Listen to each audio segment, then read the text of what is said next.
Hey guys, this is Pablo with Meditation Amsterdam. Sorry if my voice is still a little bit nasal. I still have a bit of a flu.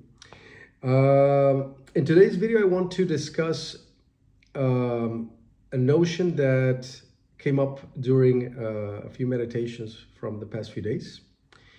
And it is the idea of feedback loops and how important it is to clarify our subconscious mind or the subconscious content in our mind so that the feedback loops on which we make decisions become short, clear, and healthy.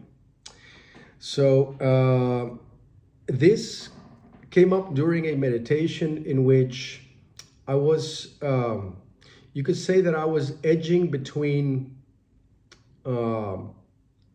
avoiding a difficult emotion and going into that difficult emotion, right? So there was a difficult emotion that was arising, and the usual part of my mind that wants to go elsewhere was doing its job and going elsewhere.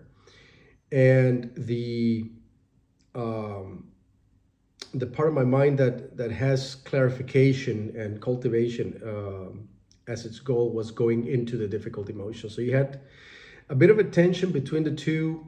It's a bit of a dance in which you have to allow the tension and yet, keep clarifying things and the rest of that, some of which I've mentioned in the past. But one thing became fairly clear, which helped to make this apparent dichotomy or this apparent push and pull between good and bad, or doing the cultivation versus just going into la la land or whatever. One thing became clear, and it seems to be kind of an outcome of the process, and it is the following. It started to become clear that when I was going into dissociation, when I was going into selfhood or egoic self-interest to avoid the difficult emotion and either project fault onto somebody else or, claim righteous indignation or whatever you want that to be, that the pain of that started to become apparent.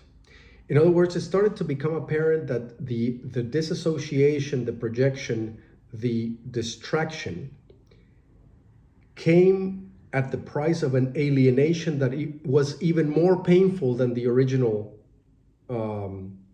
difficult emotion. And in fact was taking the difficult emotion and piling on friction on top of it. Because in the disassociating from the difficult emotion, we are in rejection of it. So it might seem like just a distraction, but that pull away creates a very painful tension in the system that is in addition to the difficult emotion. And so this became very, very clear. It became clear that the difficult emotion was there, and there was a kind of choice, right? Or a sort of an apparent choice between simply accepting and clarifying that difficult emotion and just feeling it proper, or distracting myself away from that difficult emotion at the cost of an additional friction that was painful. So I think that's a very important insight because it clarifies the actual cost of disassociating from difficult sensations and difficult emotions. It clarifies the cost of doing that, and it does so immediately, right? We don't need to wait for months or years of that difficult emotion trying to express itself, and the bad decisions that we make because we're not seeing it clearly, for the price to become apparent to us. The price is felt straight away.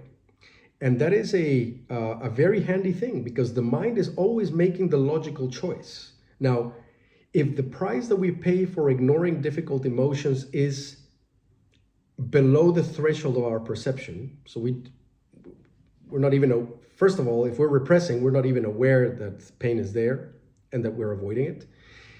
If we are aware but we're pushing it down, then that's suppression. But we may still not feel the price that we pay for the suppression.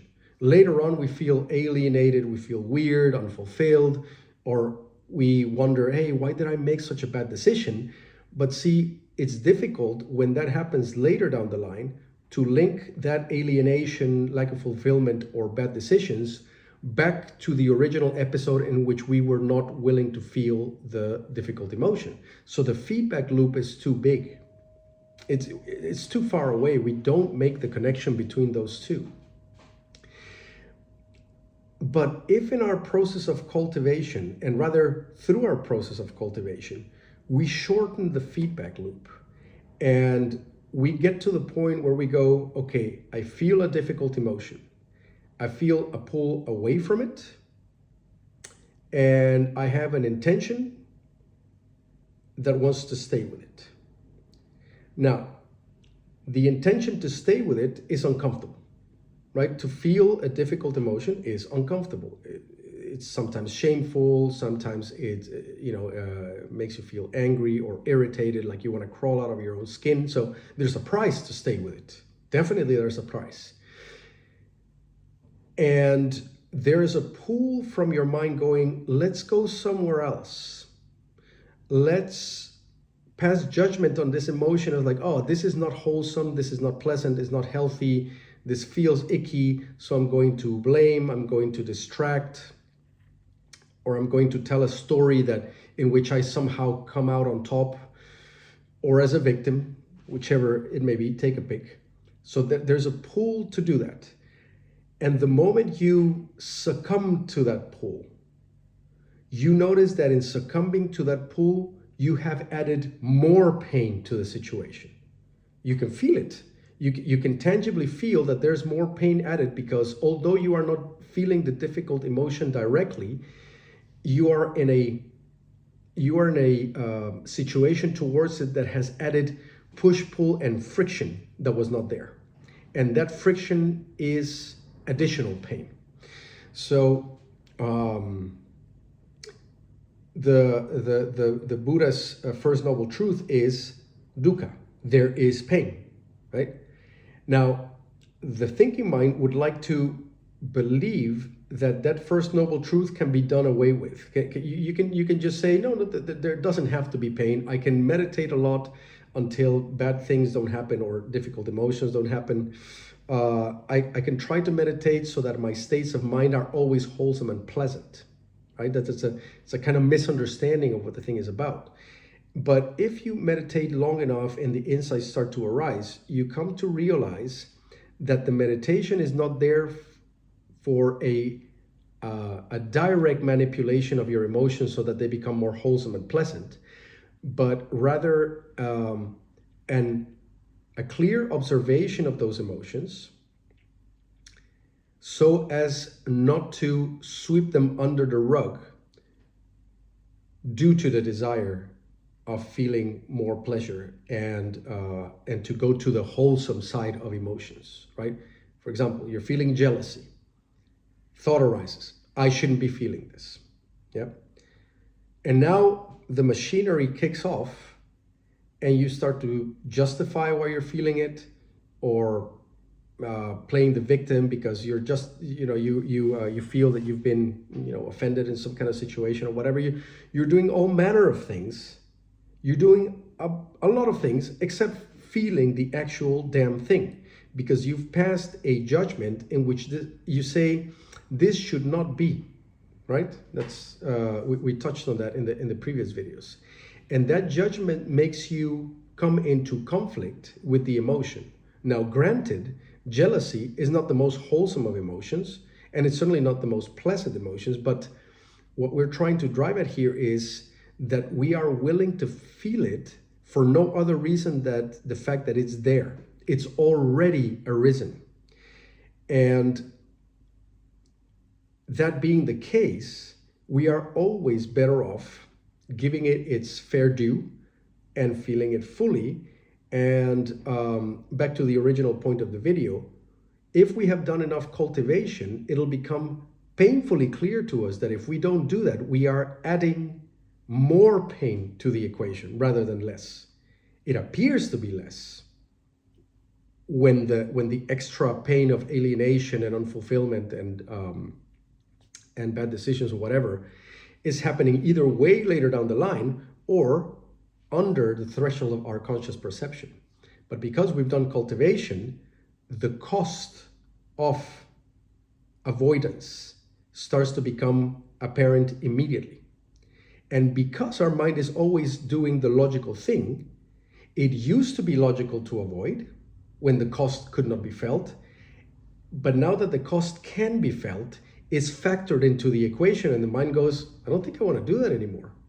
Not because I'm wiser, not because I have more discipline, not because I have Buddhist intentions or you name it or whatever, or because I have a higher calling or I'm a starseed or you name it, whatever reason.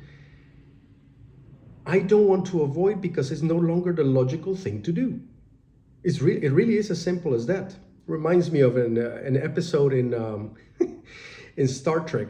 It's a movie actually, where Dr. Spock is caught crying, and he's supposed to have no emotions because he's half Vulcan and Vulcans have no emotions, right?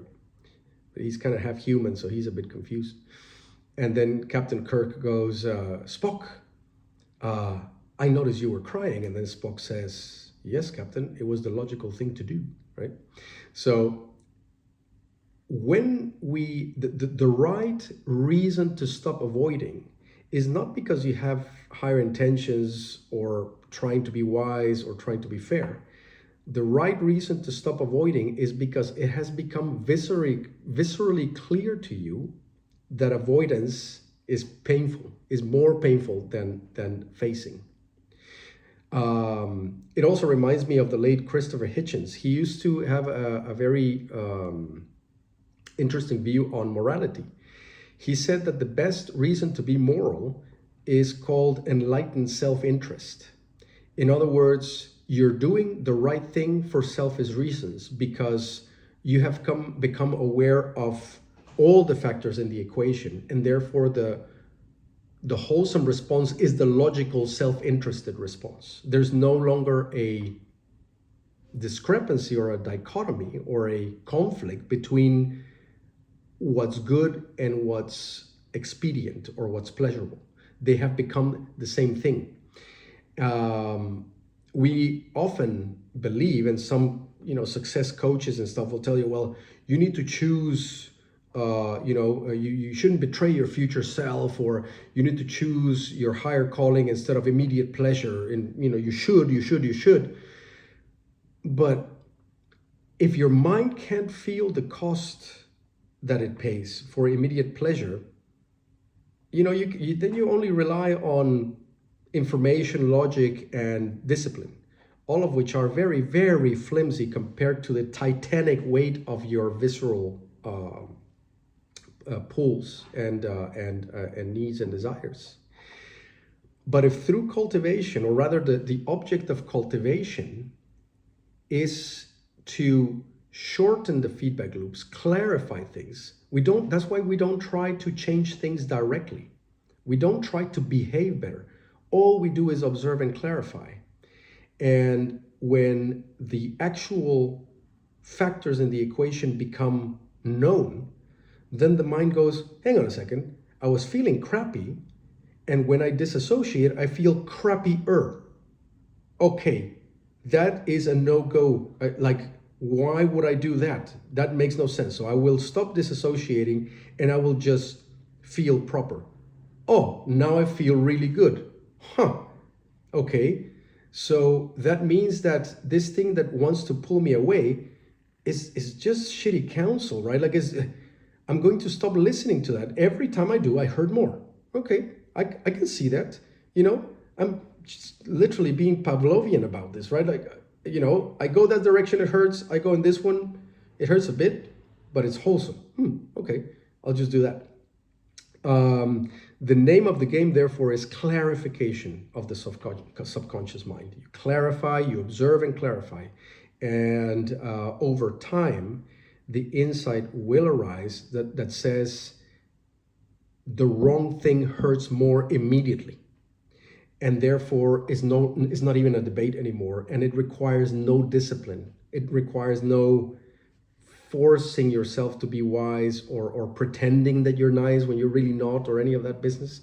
That's just ridiculous, right? Like, that's going to take us nowhere. So we're here for the long game, and we're here for doing the right thing for the right reasons, which is as I just described. So that was an insight that I thought would be very handy to share with you guys, because it's right on our alley, right? It's right with the grain of how the mind works correctly, following the grain of human nature. And you could almost say that that clarification and the shortening and clarifying of those feedback loops to do the wholesome thing, you could call that the process of maturation. So maturation is not being hit by life necessarily. Sometimes that does have an effect, and it's if nothing else works, then the school of hard knocks will definitely teach us. But the process of maturation is a process driven by clarity rather than discipline, or this whole stoicism type of thing that people are following nowadays. Good luck enforcing that on yourself if you don't have the clarity to see the consequences of your choices in a short feedback loop, as I described. Very curious to hear what you guys make of this video. And as usual, if you think that others might benefit from the content, then your liking, sharing, and subscribing is very supportive of the channel. And it's also very motivating. So highly appreciated. Thanks for listening. I'll be back with more videos pretty soon. Until then, cheerio. Bye-bye.